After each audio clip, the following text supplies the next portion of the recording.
À l'heure où les leaders de la livraison à vélo s'enfoncent dans les dérives de l'ubérisation, une future coopérative de services de livraison écologique à vélo donne un coup de pied dans la fourmilière de l'économie collaborative. Installés à Nantes, comme l'indique leur nom, les coursiers nantais s'apprêtent donc, comme quelques pionniers en France, à se transformer en coopérative. Une vision de l'entreprise et du marché de la livraison bien éloignée de l'écosystème actuel, souvent contesté pour sa volonté d'institutionnaliser une forme de servitude librement consentie avec ses livreurs. Bonjour François Lemoine. Oui, bonjour. Alors j'aimerais que vous nous disiez pourquoi vous voulez vous transformer en coopérative, mais avant, j'aimerais qu'on plante le décor. Est-ce que ce marché a beaucoup évolué en quelques années dans une ville comme Nantes ? Alors oui, on peut le dire, il y a une énorme évolution ces dernières années.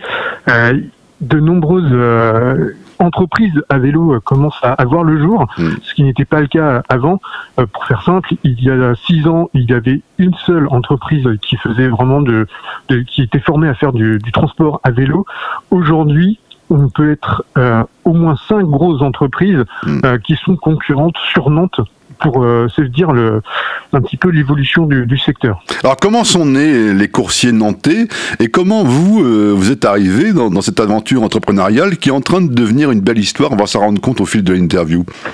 Eh bien, en novembre 2017, il y a eu un rassemblement entre d'anciens coursiers de Take It Easy, donc qui était une plateforme d'ubérisation, comme on peut le voir. Qui a fait la une de l'actualité, oui.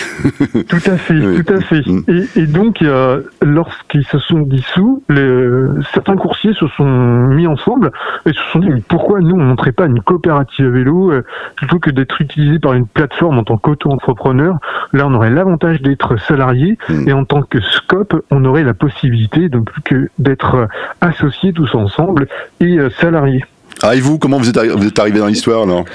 Et moi, je suis arrivé donc en juillet 2018. On s'était rencontrés avec les coursiers un petit peu auparavant.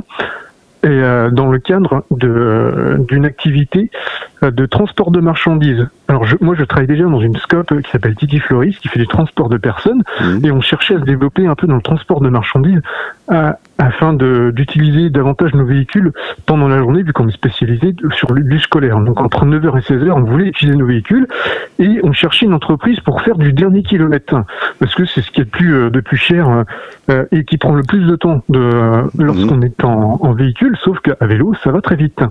Et c'est là où on a rencontré les coursiers nantais, et au fil des discussions, plusieurs semaines après notre première rencontre, on s'est rendu compte qu'il leur manquait quelqu'un avec le profil que moi j'ai pu apporter. Voilà mon arrivée donc chez les coursiers nantais. Alors qu'est-ce qui a motivé l'équipe des coursiers nantais à devenir une coopérative alors ? Alors là, c'est les avantages d'être une coopérative qui sont mis en avant. Alors déjà, il y a les statuts juridiques qui sont là pour aussi apaiser aussi les tensions au sein d'une entreprise, comme la répartition des bénéfices. L'argent, c'est toujours le nerf d'une entreprise. Et donc là, le fait qu'un tiers soit prévu en réinvestissement de l'entreprise, ça fait toujours du bien. Un tiers pour les actionnaires, enfin les associés, et un tiers pour les salariés, ça démontre déjà, rien qu'avec les éléments financiers, une certaine stabilité et une pérennité qui peut se dégager à venir. Il y a aussi le principe démocratique. Un homme est égal à une voix, peu importe la part qu'il peut avoir dans l'entreprise. Et c'est là où c'est important, c'est-à-dire que n'importe quel salarié, lors de décisions stratégiques pendant une assemblée générale, peut intervenir et aura le même poids que le plus gros des associés. Donc c'est un des avantages énormes, et c'est là où les coursiers ont vu une grosse opportunité, parce que eux sont sur le terrain, eux connaissent la réalité, donc eux ils savent aussi là où il peut y avoir des niches, clairement en termes de courses, mais aussi quelle décision on doit prendre par rapport à la suite et pour gagner en pérennité. Est-ce que le modèle coopératif est une façon pour vous de redonner quelque part ces lettres de noblesse à l'économie collaborative et notamment face à la précarisation du métier de coursier à vélo qui a été engendré par une certaine certaine forme d'économie collaborative. Et tout à fait, parce que là, on peut voir la naissance de différentes plateformes qui apparaissent, comme par exemple Copcycle, que nous, on utilise pour une autre offre de restauration, ou alors Applicoli, que l'on utilise pour qui est également une plateforme que l'on utilise, nous, pour le transport de nos colis. C'est grâce à ces plateformes qui sont, elles, collaboratives, mais qui recherchent des structures de l'économie sociale et solidaire pour être utilisés et non pas utiliser des auto-entrepreneurs comme c'est le cas actuellement avec l'ubérisation du secteur qu'on a pu avoir.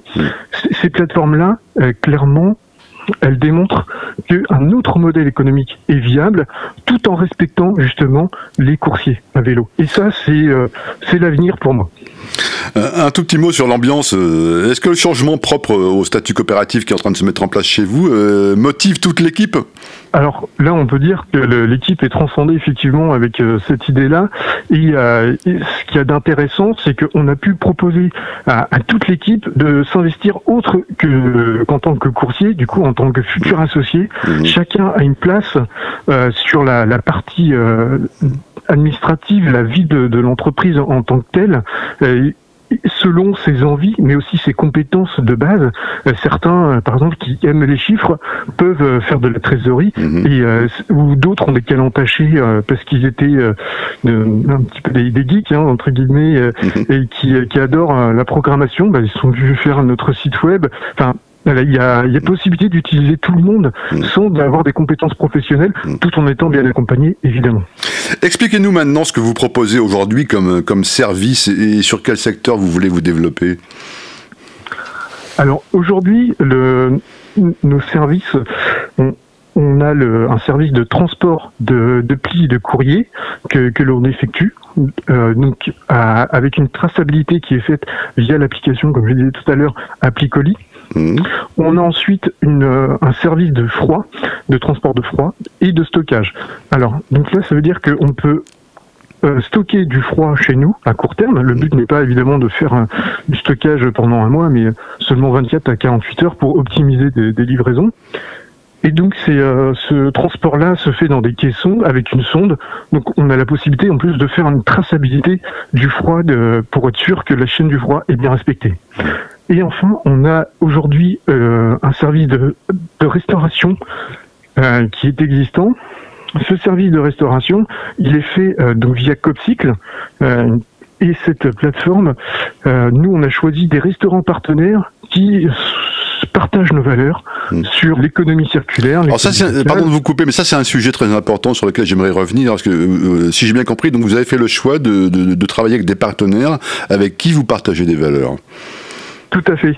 Et ces partenaires-là, là clairement sur l'offre de restauration par exemple, on souhaite que les emballages qui sont utilisés soient soit réutilisables ou bien compostables. Toutes ces parties-là sur la recherche de partenaires est importante pour nous.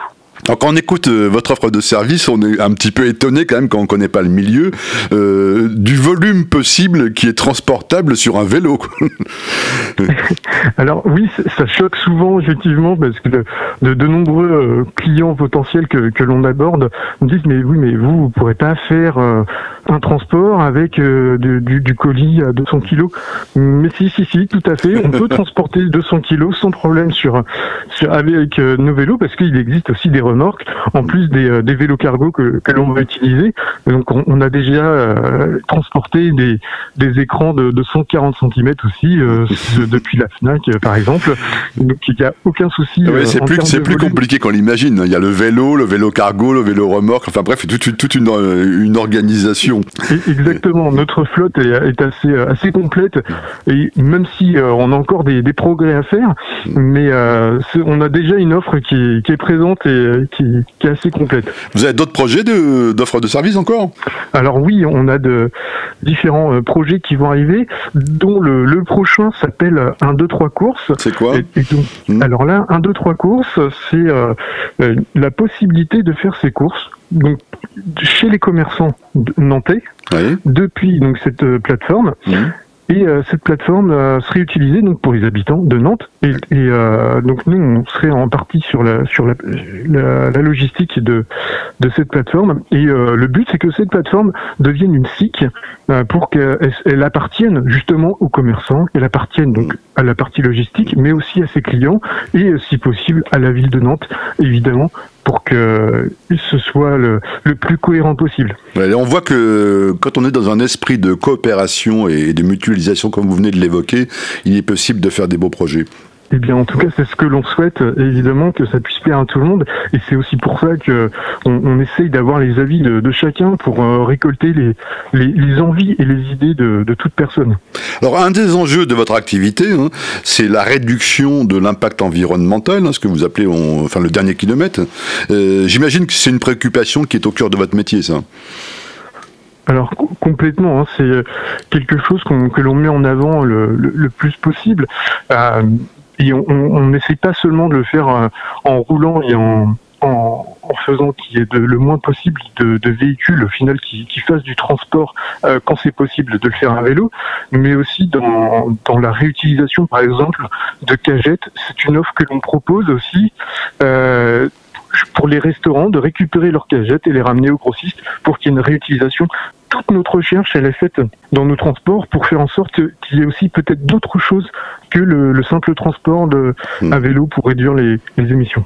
Avec toujours l'objectif donc de réduire l'impact environnemental, quoi.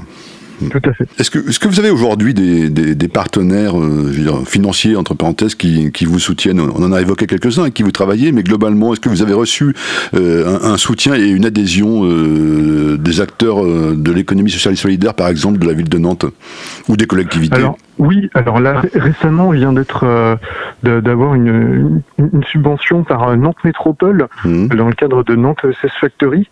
Donc là, on peut que les remercier. Ça va nous aider de différentes façons, notamment dans l'achat de nouveaux matériels, parce qu'il y a toujours un besoin de renouvellement. C'est assez primordial, mais aussi en termes de ce qu'on appelle le BFR, le besoin en fonds de roulement, car étant donné que c'est une prestation de service, on peut augmenter notre nombre de transports, on peut augmenter le nombre de clients, sauf qu'on est toujours payé que 1 ou 2 mois plus tard au final. Donc il faut quand même faire une avance de trésorerie, et ce besoin de trésorerie, il a besoin de base d'être présent, et c'est là où les subventions sont intéressantes. On peut aussi remercier le Corps européen de solidarité qui nous a aidé aussi à hauteur de 6 000 € sur le début du projet. Alors justement, puisqu'on parle de trésorerie, qu'est-ce qui a été le plus difficile dans la construction de ce projet? C'était assez complexe, mais pour faire clair, on a eu tous la même idée. Ça a été de continuer de travailler à côté, en plus de monter la scope. Ah oui, parce qu'il faut concilier budget personnel et budget modèle économique du projet, quoi. Complètement. Et donc, sauf que on n'a pas des clients du jour au lendemain.